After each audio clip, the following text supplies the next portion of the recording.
Hello everyone, today I am going to discuss about the source of water, in which we have to discuss detail about the surface water, subsurface water. Let us start with the introduction of this one. Water in our planet is available in the atmosphere, ocean, land, soil, fractured rock and earth crust. The water molecule from one location to another are driven by a solar energy. The moisture circulates from earth into atmosphere through evaporation and then back into the earth crust as a precipitation. Whole this process is called the hydrologic cycle. Is conserved, that is neither created nor destroyed. The river all discharge their water into the sea.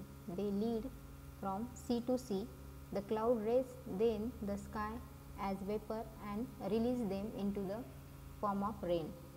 The earth total water contained into the hydrologic cycle is not equally distributed. The oceans are the largest reservoir of water, but since it is saline, it is not readily usable for the requirement of the human survival.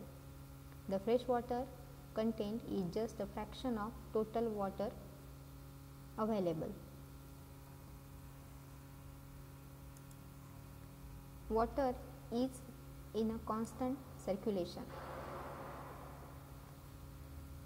The energy of sunlight and gravity in a natural process is called the hydrologic cycle. The hydrologic cycle consists of the four different subparts: the precipitation, runoff, storage, evapotranspiration is the fourth one. The precipitation means the water evaporates from the ocean and land surface.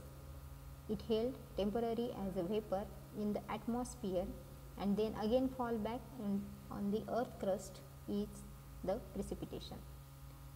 Runoff. The surface water is a residue of precipitation and melted snow is called as a runoff.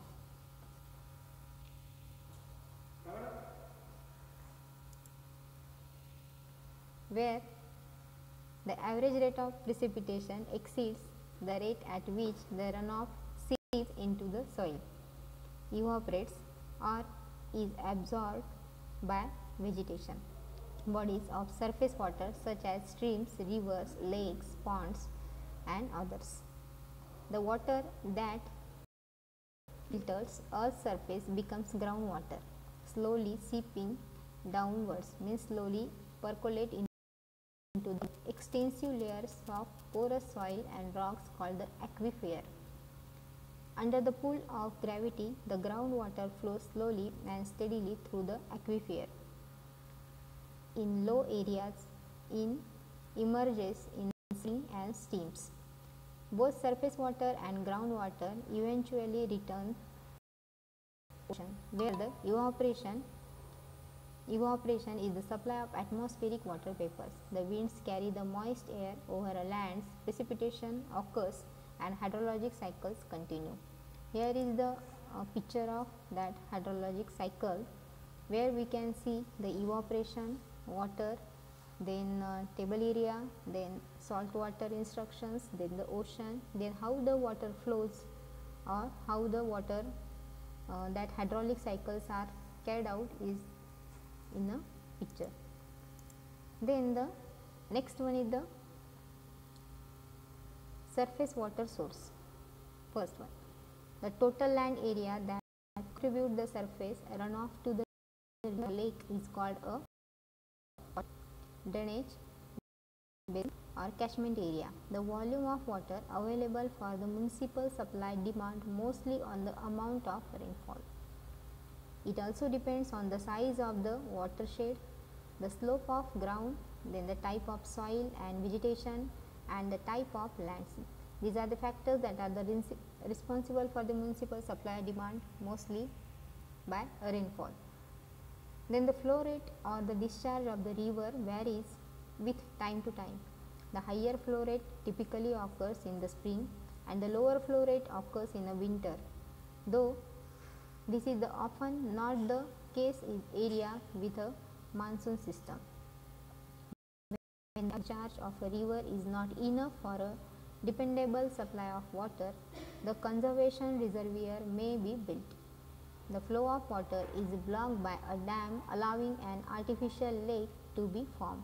Means whenever the water is not sufficient, then these are the made up by a source system.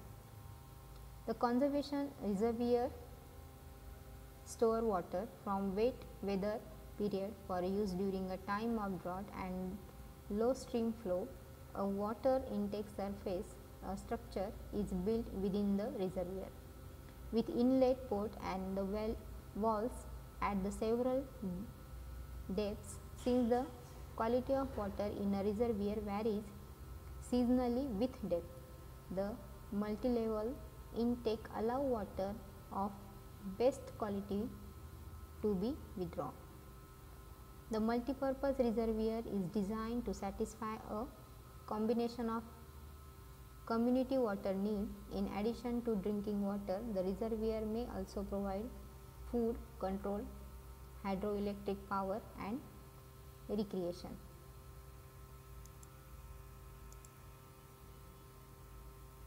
Then ground water source. The value of an aquifer as a source of groundwater is a function of porosity of the geologic stratum or the layer of which it is formed. The water is withdrawn from the aquifer by pumping it out of a well or a infiltration galleries. Means in generally these are called the infiltration galleries. And infiltration gallery typically include the several horizontal perforated pipes radiations outward from the bottom to a large diameter vertical shaft. Wells are constructed in several ways depending on the depth of the nature of the aquifer.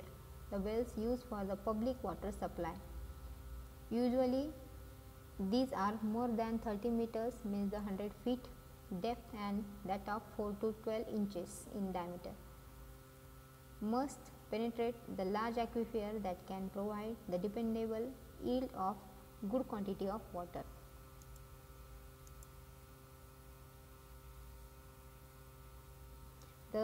These wells are drilled using an impact or rotatory technique that usually line with a metal pipe or casing to prevent the contamination.